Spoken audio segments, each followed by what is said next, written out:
नमस्कार, मैं तनुष्का चौहान आप सभी का बिजनेस रेमेडीज के डिजिटल चैनल पर स्वागत करती हूं। आज पूरे सप्ताह का father of financial astrology colonel Ajay Astro Money Guru द्वारा गोल्ड, कॉपर, स्टॉक मार्केट, चना, ग्वार सीड में कर्नल अजय एस्ट्रो मनी गुरु का विस्तृत विश्लेषण प्रस्तुत किया जा रहा है।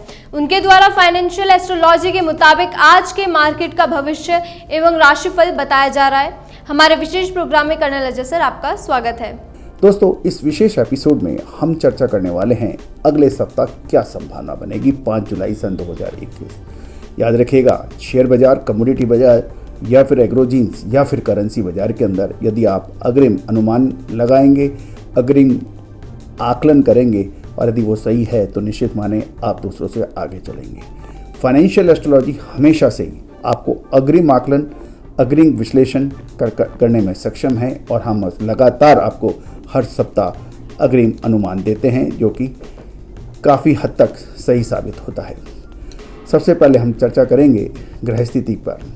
यदि हम ग्रह स्थिति पर नज़र डालें तो देवगुरु बृहस्पति कुंभ राशि के अंदर हैं और चंद्रमा, बुध और राहु वो वृषभ राशि के अंदर विचरण कर रहे होंगे। मंगल और शुक्र कर्क राशि के अंदर है और सूर्य मिथुन राशि में है और शनि वक्र अवस्था के अंदर मकर राशि के अंदर है। ये सब ग्रह सहयोग क्या इंडिकेट करते हैं? दोस्तों याद रखना, फाइनेंशियल एस्ट्रोलॉजी के अंदर कुछ ग्रह बहुत महत्वपूर्ण होते हैं जो बाजारों की दिशा और दशा निर्धारित करने में अपना अहम रोल अदा करते हैं। प्रत्येक ग्रह अपना अहम रोल अदा करता है। चंद्रमा राहु के साथ है, बुध वहाँ विराजमान है, अद्भुत सहयोग बन रहे हैं। दोस्तों, सबसे पहले मैं आपको चर्चा करूंगा स्टॉक मार्केट पे क्या होने की संभावना है, उसके बाद कमोडिटीज और फिर एग्रोजीन्स के अंदर क्या संभावना बनेगी। सबसे पहले स्टॉक मार्केट। जैसे आपको याद होगा, हमारे पिछले 2-3 एपिसोड में तुषार जैन द्वारा भी आपको अग्रिम विश्लेषण कर आपको आकलन दिया था कि निफ्टी के अंदर वॉलेटिलिटी जारी रह सकती है। एफआईज लगातार बेच रहे हैं, डोमेस्टिक इंस्टीट्यूशनल बायर भी कुछ बाइंग कर रहे हैं, लेकिन डिस्पैरिटीज है। और एक महत्वपूर्ण चर्चा मैं स्टॉक मार्केट में ये भी कहना चाहूँगा, पिछले कुछ महीनों से एक अद्भुत सहयोग देखने को मिल रहा है। वो सहयोग है domestic institutions and foreign institutions का लगातार पार्टिसिपेशन रिटेल इन्वेस्टर्स के मुकाबले कम हो रहा है। रिटेल इन्वेस्टर्स इस समय सबसे अधिक पावरफुल और मजबूत नज़र आ रहा है इन्वेस्टमेंट के जरिए। और यदि आप देखें, ये एक बहुत अच्छा हेल्दी साइन है जब आम इंसान स्टॉक मार्केट में इन्वेस्ट करने पे आता है तो निश्चित माने वो एक अच्छा हेल्दी साइन है। यद्यपि एफआईज और डीआईज बाइंग और सेलिंग के अंदर अपना स्थान रखते हैं और बाजारों की दिशा और दशा निर्धारण करने में इनका बहुत महत्वपूर्ण रोल होता है, क्योंकि ये एक साथ बड़ी संख्या के अंदर बड़े अमाउंट के ऊपर ट्रेड करते हैं। एफआईज 1245 करोड़ का इन्होंने मूवमेंट किया है, डीआईज ने लगभग 800-850 करोड़ का मूवमेंट किया है, लेकिन डिस्पैरिटीज़ हैं। मैं एक और आपसे चर्चा करना चाहूँगा, वो दिन बहुत ज़्यादा दूर नहीं है। हमें हमारा भारतीय बाजार ना एफआईज पे डिपेंड करेगा ना डीआईज की मूवमेंट पे डिपेंड करेगा। यहाँ का रिटेल इन्वेस्टर धीरे धीरे इतना मजबूत, इतना ताकतवर और इतना समझदार होगा कि बाजारों की दिशा और दशा आप और हम डिसाइड करेंगे, एफआईज और डीआईज नहीं।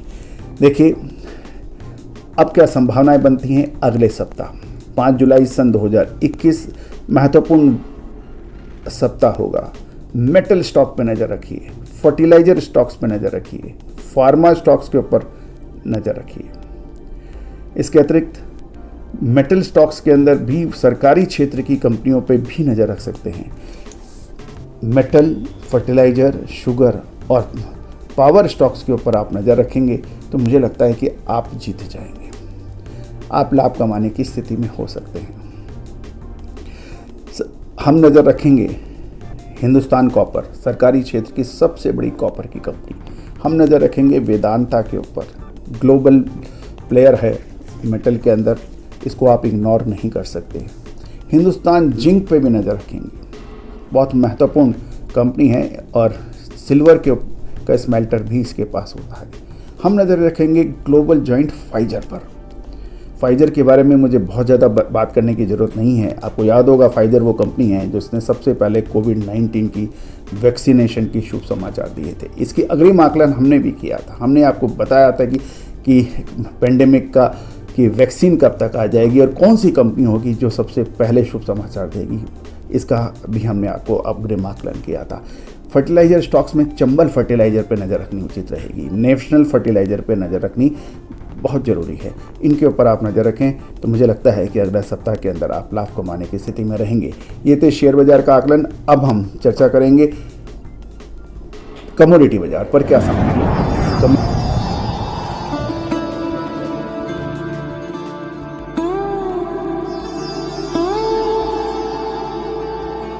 कमोडिटी बाजार पर क्या संभावनाएं बनती है। कमोडिटी बाजार के अंदर कॉपर के अंदर मुझे बहुत अच्छा मूवमेंट नज़र आता है, होना वाला नज़र आ सकता है। कॉपर बेस मेटल का राजा कहलाता है। कॉपर के अंदर मुझे सरप्राइज बिल्कुल नहीं होगा ये 740 और 750 का स्तर आप MCX पर देखें। मैं रिपीट कर रहा हूँ, 740 से 750 का स्तर आप MCX पर अगले सप्ताह संभवतः देखेंगे। ये संभावनाएं हैं। इसके अतिरिक्त गोल्ड के अंदर भी मजबूती की संभावना नज़र आ रही है। 47,238-40 का भाव फ्राइडे को चल रहा है ये वीडियो रिकॉर्ड करते समय, और इंटरनेशनल मार्केट में 1777 US डॉलर का लेवल है। मुझे लगता है कि ये 1790 और 1800 के लेवल यदि अगले सप्ताह टच करें तो कोई बहुत आश्चर्य वाली बात नहीं होगी। ये था नॉन एग्रो कमोडिटीज़ के ऊपर हमारा अपडेट। अब हमारा एग्रो कमोडिटीज़ के ऊपर क्या संभावनाएं बनती हैं।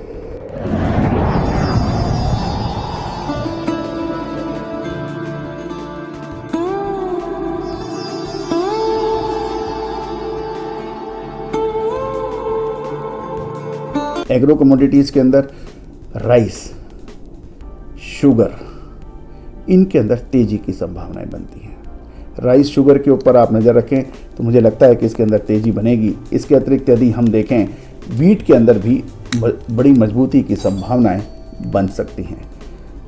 तो दोस्तों ये मार्केट 360 डिग्री आकलन हमने आपके सामने प्रस्तुत किया है। कर्नल अजय के agree commodity, precious, semi precious commodity, base metal, energy एवं शेयर मार्केट संबंधित अर्थपूर्ण फाइनेंशियल एस्ट्रोलॉजी के विश्लेषण को नियमित रूप से जानने के लिए बिजनेस रेमेडीज के डिजिटल चैनल को सब्सक्राइब करें।